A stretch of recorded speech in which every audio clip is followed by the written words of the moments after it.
Hello friends, this is Dr. Mohit Goswami, Assistant Professor at Institute of Language Teaching English Medium B.Ed College, Rajkot, Gujarat. I, on behalf of Tamil Nadu Teachers Education University, welcome you all in this online teaching learning platform.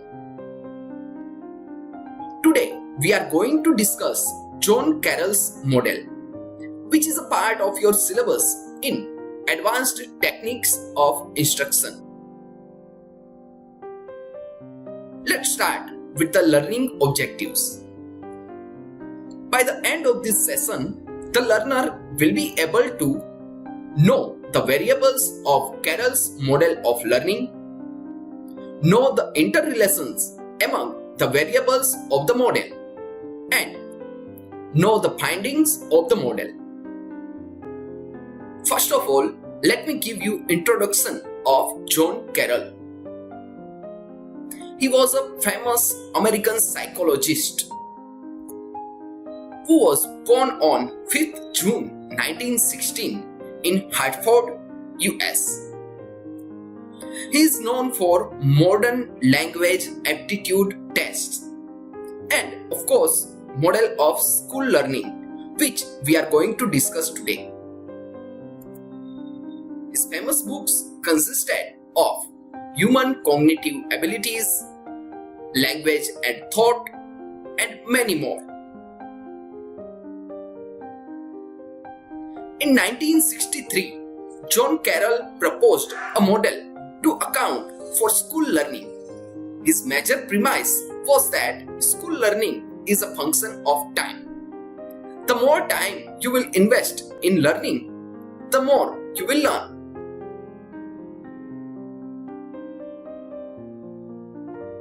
According to Carroll's model, a complex learning task is regarded as being composed of a series of subtasks which may be learned with varying degrees of perfection. So, a teacher's work is to divide his task into a series of subtasks which can be helpful to the students. The degree of learning is measured in terms of the amount of success achieved over a fixed period of time, which may range from minutes for short-term learning tasks to weeks or even months for more complex tasks. Let's have a look at the variables which Carroll believed that affects the academic achievement. He has divided the variables into two main categories. The first one is individual differences and the second is instructional variables. In the category of individual differences variables, Carroll put aptitude of the student, ability to understand the instruction, perseverance, and in the instructional variables, he put quality of instruction and opportunity to learn. This was his initiate model and was replaced by himself. He has revised his model in 1989 with one input variable, that was aptitude, and one output variable, that was academic achievement, describing its relationship with the rest four variables, which is presented in the next slide. We can see over here that aptitude is an input variable which affects opportunity, ability to understand the instruction, quality of instruction, perseverance, and this all will be reflected in academic achievement, which is our output variable. So the model was revised in 1989 by Carroll.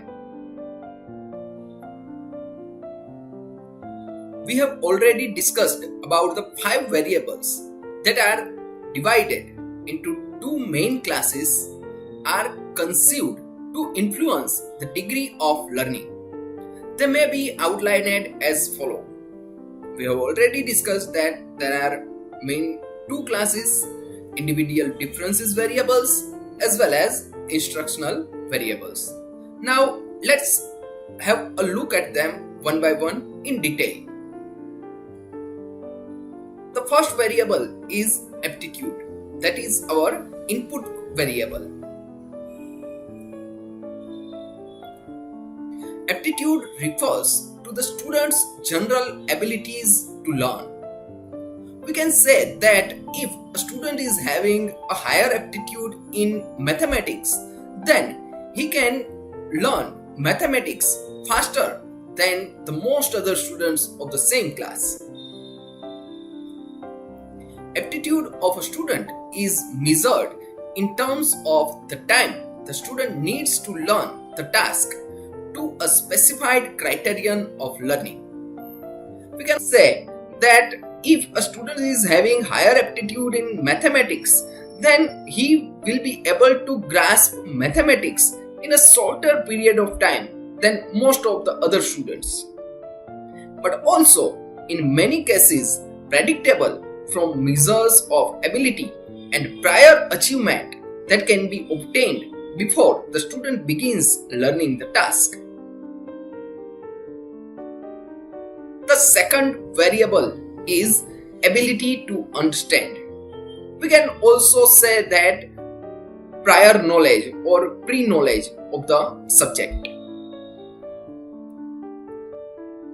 Ability to understand instruction refers to the student's knowledge of prerequisite skills and information needed to understand a unit of instruction. If a student wants to learn simple mathematical formulas like subscription, addition, multiplication, then he must be aware of the numbers first. So in that case, we can say that the knowledge of numbers will work as a pre-knowledge. So if he or she is having that ability, then he can understand the next level of simple mathematics. So ability to understand instruction refers to prerequisite skills that the student must have before going the new task. It is a combination of general intelligence and verbal ability. The next one is perseverance. Perseverance refers to the amount of time students are willing to spend actively participating in the learning process. The other two variables also affect this variable, because if the student is having higher aptitude towards a particular subject, then he will be willing to spend more time in the same subject. If he is grasping that subject, then he will be willing to spend more time actively in the learning process. So perseverance also plays a vital role in the learning process. The next is quality of instruction. The other three variables were of student side, and now it is time for teacher to act. Quality of instruction refers to the effectiveness with which the unit of instruction is actually delivered. So here the teacher plays a vital role. If the quality of instruction is at higher level, if it is very good, then the students will grasp it very easily. In fact, the students with lower aptitude as well as lower prerequisite knowledge or pre-knowledge will also be able to grasp the new knowledge. The next is opportunity.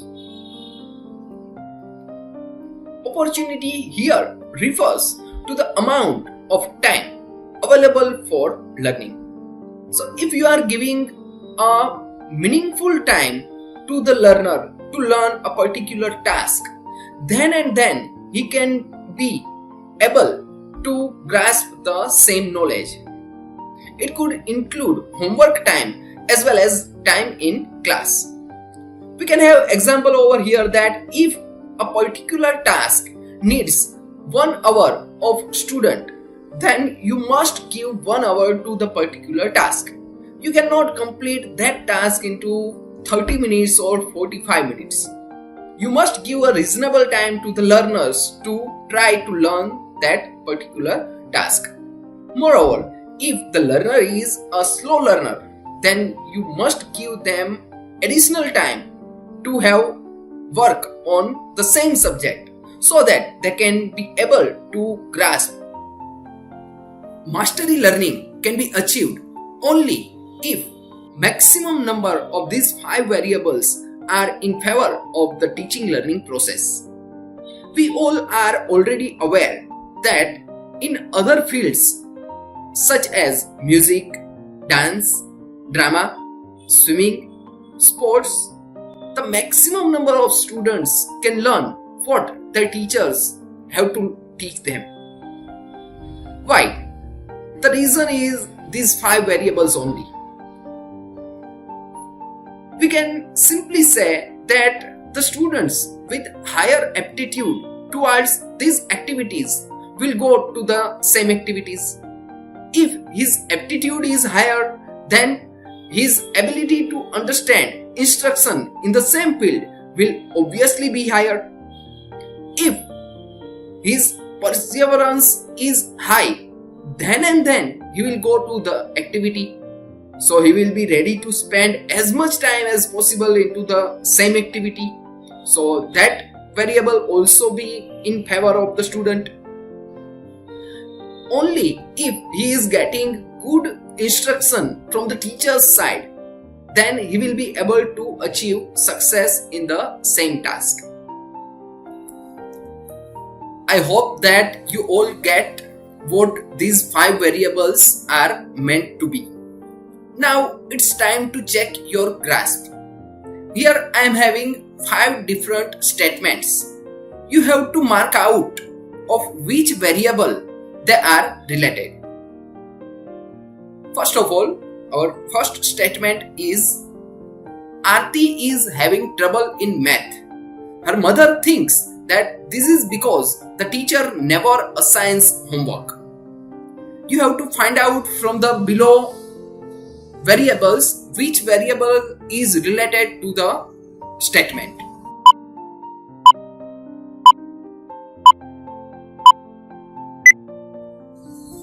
Yes, opportunity. Because his teacher is not giving much homework, he is not getting much opportunity to learn the subject. Then the second one is Jayesh is having trouble in math. This is largely because he never does his homework. Exactly. This will go with perseverance because he is not ready to give much time to the particular subject. So this statement will go to the variable perseverance. The next is Mahesh is having trouble in math. The special education teacher says this is because he has a learning disability that interferes with learning math. Yes, this will go with ability to understand because he is having learning disability, so he is not having that ability to understand the instruction. The next is Raj is having trouble in math. He does well on the homework, but the classwork appears to be unrelated to him. If the classwork were more closely related, he would probably do better.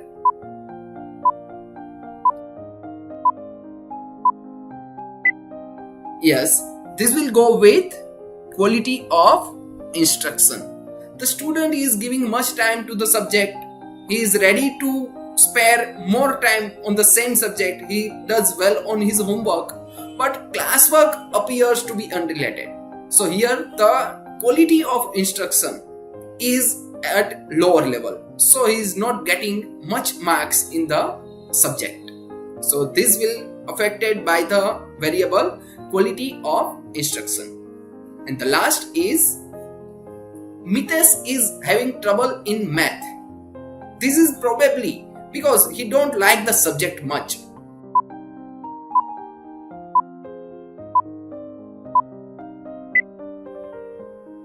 Exactly. This will go with the variable aptitude. He is not having a good aptitude, a higher aptitude in the subject. He don't like the subject.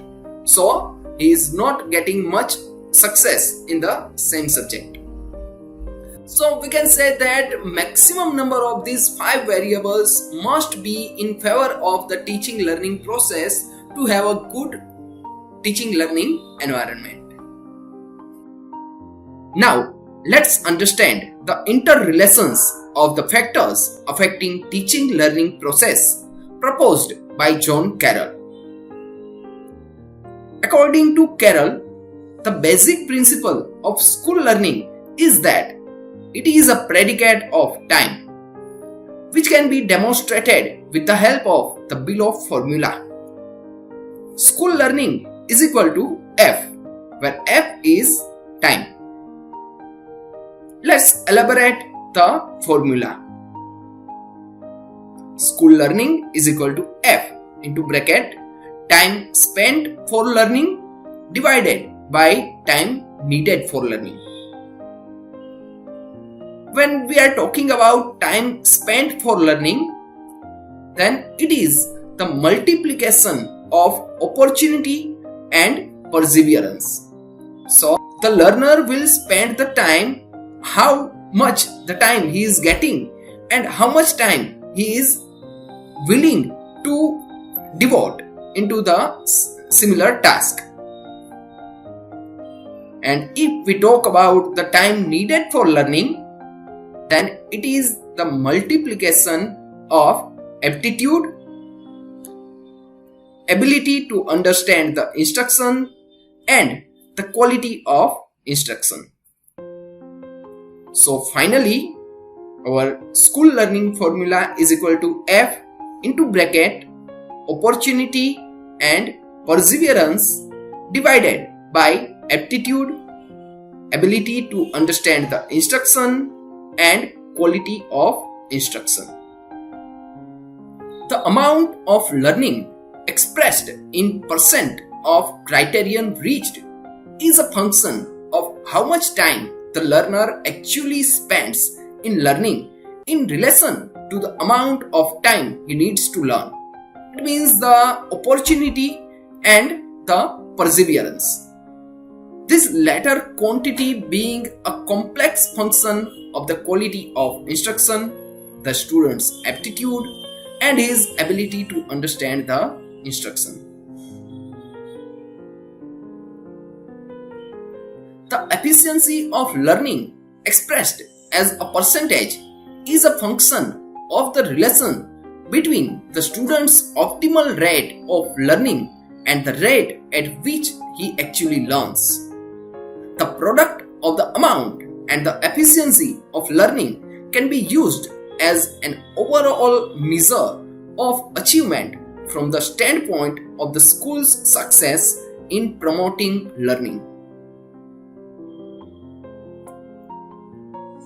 To make this model a little more concrete, suppose that we have a student who needs 10 hours to learn a particular task.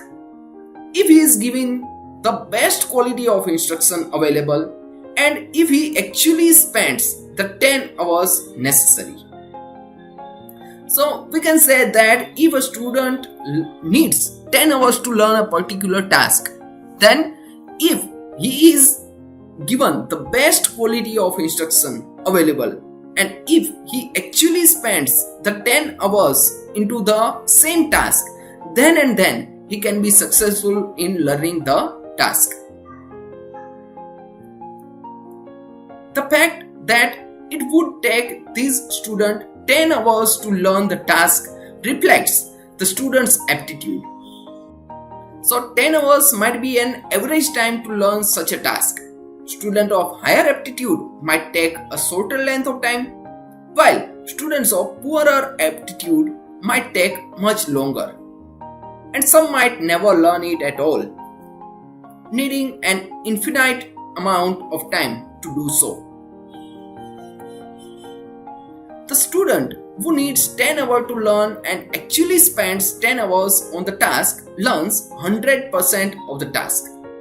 And he is also learning at 100% efficiency because his rate of learning is as high as his aptitude permits. But not all students complete their learning, nor do all learn at 100% efficiency. Then, what are the conditions that would reduce amount of learning and learning efficiency? Let's see what answer did Carrol get for his inquiry. Learning was also shown to be highly inefficient when students had insufficient opportunity for learning. So if you don't provide student time for learning, then learning can't occur. This suggests that learning efficiency measures should be established for children of different intelligence levels for given units of instruction. So if some student is of high aptitude and high IQ level, then he will need a lesser time than other students. Same as if he is of lower aptitudes, then he will need more time than other students. So this should be kept in mind of teachers too. Such data would allow teachers to assess required amounts of learning time much more accurately than is possible at present. So that's all for the Carrol's model of learning. Let's end this session with the revision of the variables that affects the academic achievement of the students. We have already seen that there are mainly two kinds of variables and 5 variables are there. In that, input variable is aptitude. So if the student's aptitude is high, then all the 4 variables will be affected. If his aptitude is high, then he will have more perseverance. It means that he will be willing to spend more time in learning the particular task. Also, his ability to understand the instruction will be of higher level. If the quality of instruction of the teacher is good, then he will have more success in his academic achievement. And if he is given proper time, the student is given proper time for learning the task, then surely his academic achievement will be at the higher level. So that's all for the Carrol's model. I hope that you all have understood the topic. And I, Dr. Mohit Goswami, on behalf of Tamil Nadu Teachers Education University, thank you all for joining us in this online session. Thank you.